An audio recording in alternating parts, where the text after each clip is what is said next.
The shoulder, a ball and socket joint, is the most mobile joint in the body. Because the shoulder is stabilized by muscles and tendons rather than by bone, it has a wide range of motion.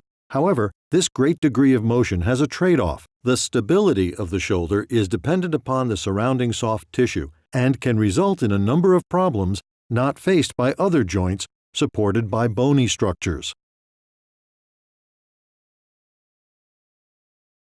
The shoulder is comprised of three main bones: the collarbone, clavicle, the shoulder blade, scapula, and the upper arm bone, humerus, which extends from the shoulder blade to the elbow.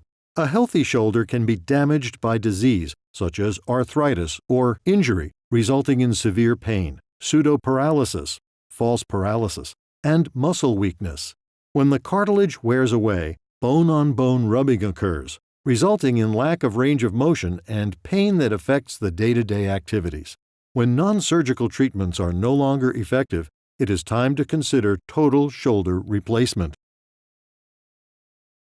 Shoulder replacement surgery is performed through an incision in the front of the shoulder long enough for the surgeon to see and access the joint. Once the surgeon exposes the shoulder joint, the head of the humerus is removed. The socket, glenoid, is cleaned out and prepared for the implant.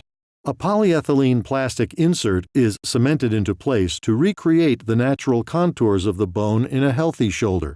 A metal stem is either pressed or cemented into the hollow canal of the arm bone, depending on the surgeon's preference. A metal ball is then secured to the top of the stem, in place of where the arthritic humeral head used to be.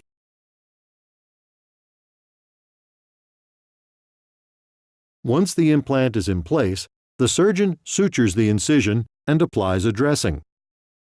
The specifics of recovery and rehabilitation will be determined by the surgeon based on a patient's condition.